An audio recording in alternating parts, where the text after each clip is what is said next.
What's going on, guys? Welcome back to the TCG Empire YouTube channel. Today we are on episode 10 of the Tech Tuesday. If you're not sure what Tech Tuesday is, it's where we take the deck of the week, talk about some ways to make it better. And I do have Zach here with me. If you want to say hi real quick, Zach. What's going on, everybody?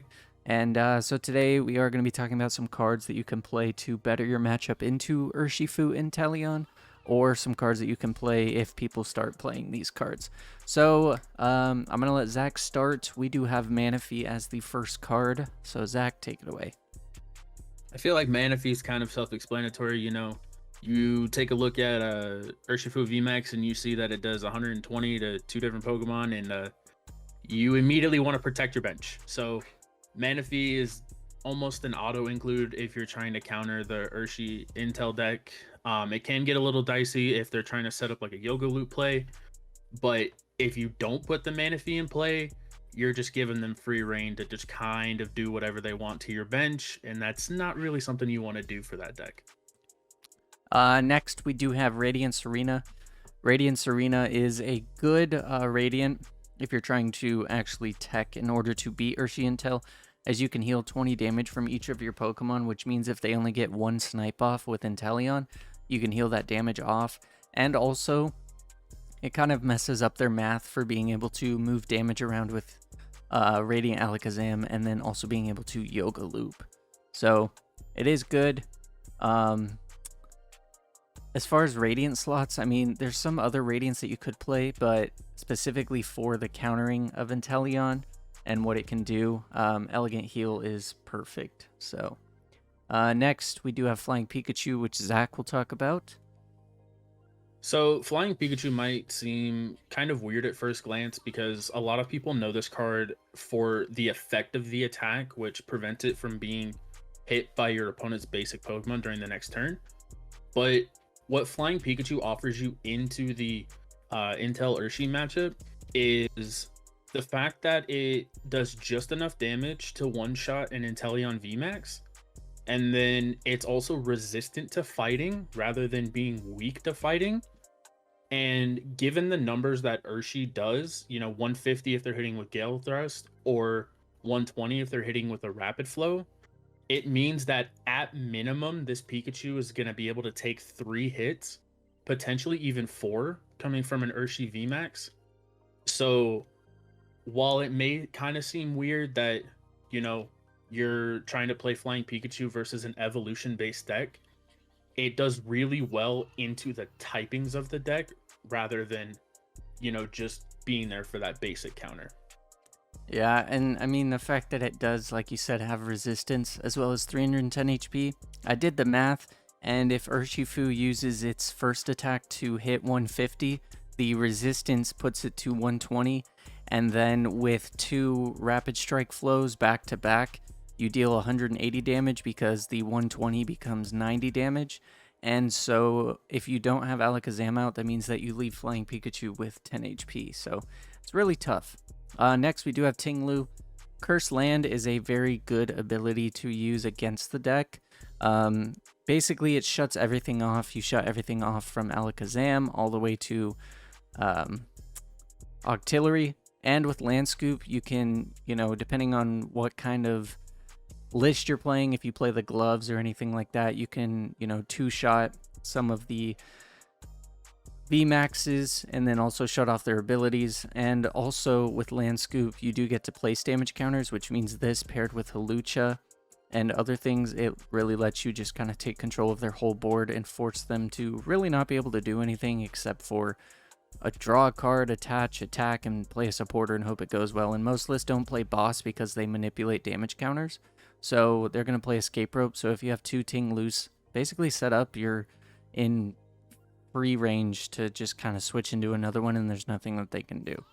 And finally, we do have Lost City, which I'll let Zach talk about. Lost City, just keeps coming up whenever we're talking about these techs for decks, because being able to throw something into the Lost Zone and essentially just forget about it for the game is so powerful. And against something like Urshi Intel, it's even more powerful because you can get rid of like key combo pieces like the Metacham or the Radiant Alakazam, or even like an Octillery. Like I had several games against like Mew VMAX, where they, kill my artillery, put it in the lost zone, and I'm kind of, stuck trying to find a way to come back in that game because artillery being able to search out almost everything in that deck is a vital thing that you do rely on. So Lost City just being able to, pick and choose different parts of the board to just kind of forget about for the game is a really powerful effect. So overall, these are kind of the techs that you can play if you want to improve your Urshifu matchup. Again, like I always say, they're not going to guarantee an auto win unless really you set up a Ting-Lu and, can spread damage. That's really probably your only quote-unquote auto win feature where your opponent will scoop the cards. But everything else is something you can experiment with. All the counts will be different. I've known people who have ran 3 Manaphy just to, counter the deck, and when Urshi Intel sees 3 Manaphy, they tend to cry. One they can deal with because they can Yoga Loop it and take another turn, but other than that, it's kind of awkward. And next, we're going to talk about some cards that you can play within your list if people start playing the cards 2-tech. If you hear a cat in the background, my cat has been very talkative lately, so bear with me. The first card we have is Canceling Clone. This is just to be able to, possibly rope, or if you do play one boss up the Manaphy and be able to hit 120, 120 anywhere by using Canceling Clone on the Manaphy. Plus, it's also good against things like, the possibility of Ting-Lu being in the active. You can actually use Canceling Clone on it and shut its ability off, so you have abilities for the turn, so it's very strong. Next, we do have Dynatree Hill, which I'll let Zach talk about. So Dynatree Hill is kind of a very funny card that I feel like almost no one has really ever seen before. 9 times out of 10, this card will automatically just end up in the bulk box and never see the light of day.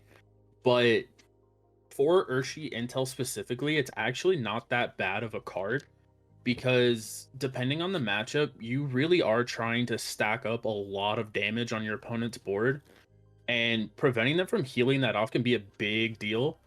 And like this specifically is very good against, like Radiant Tsareena, so that way they can't heal off that damage you're trying to build up. So even though this is kind of, like one of those lower tier bulk cards, it could potentially do just what you need it to help make that matchup a little bit better. Yeah, it's a very solid card. As we know, Tsareena kind of counters the whole thing, so being able to stop them from healing means that you can continuously, set up your turns, especially with Yoga Loop turns. Being able to have 2 turns in a row can really seal the deal. As we saw yesterday, Zach was able to take 6 prizes in a game. It would have been a bit different if he could have Yoga Looped, but the outcome would have been the same. So, very solid card. Next, we do have Luxray. This card is just an inclusion because if you do run into something like Flying Pikachu, you are able to actually, if you're behind on prizes because you're a slower base deck, you can actually surprisingly use the Swelling Flash ability and then attach a Reversal Energy. Is that what it's called? I keep mixing them up. You're able to attach a reversal and hit 360 damage on the opposing, Pikachu VMAX and take 3 prizes for a single prize attacker, but also it puts you in a space where you can one-shot Lugias as well and take 2 prizes. And also with the reversal energy, if you're ahead on prizes, it turns to a basic colorless energy, which means that you still have an energy to retreat if it somehow survives, and then you can switch into an Urshifu and bring it up and hit 150. So overall, it's just really well paired with the deck if you're looking to kind of beat that resistance to fighting and trying to really just, one-shot everything. Next, we have Gorebyss, the Fusion Strike. Zach really wanted to talk about this one, so we'll let him talk. So I'm going to be 100% honest with you guys. When I initially pitched this, I thought it was a Rapid Strike card, but the fact that it's a Fusion Strike card doesn't necessarily defer me for what it, can do. It just means it's not searchable by artillery anymore, which does make me a little sad. But you can still search this out with Irida, and this is one of those cards that's kind of like an in-between card. So it's good to counter the deck, but it's also a good include for the deck because you're already playing cards that kind of synergize with it. And if you get this card out, it's honestly really good for the mirror because you're shutting off, the Inteleon VMAXs and the auxiliaries.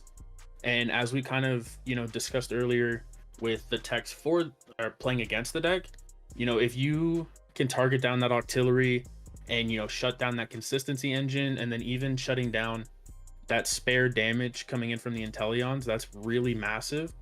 So again, it might be kind of a weird include, but it's kind of sneaky good if you really think about it. And with the fact that, it's a colorless and a water, you can technically attack with it if you needed to. If you needed to hit 50 damage out of the blue, obviously it would take 2 turns to attach, but really solid card for the mirror. And then lastly, we do have Worker. Worker is just a good counter to Stadium play. If they play things like Path to the Peak, or they play Lost City, or really anything that you don't want in play, if you can't get your artillery out and find the counter Stadium, Worker allows you to see more cards to possibly get those counters for later on, but it also discards the Stadium, so that way you can, really mess with your opponent. You get to draw while discarding something that might not be great for you to deal with. So overall, these are kind of cards that you can tweak into your list if you want to test them out, see how they do. If you're struggling with a certain matchup, some cards might even be good just to test in general, like the Luxray or even Dynatree Hill. Dynatree Hill and Luxray might be good to test against Lugia if you're trying to really just solidify the matchup. But yeah, overall, those are the cards that you can run to improve your matchup and also, beat the matchup. So as always, thank you so much to Zach for joining us today. And thank you for watching. If you did enjoy it, smash that like button, subscribe, turn on post notifications. Otherwise, I will catch you guys in tomorrow's What to Buy Wednesday.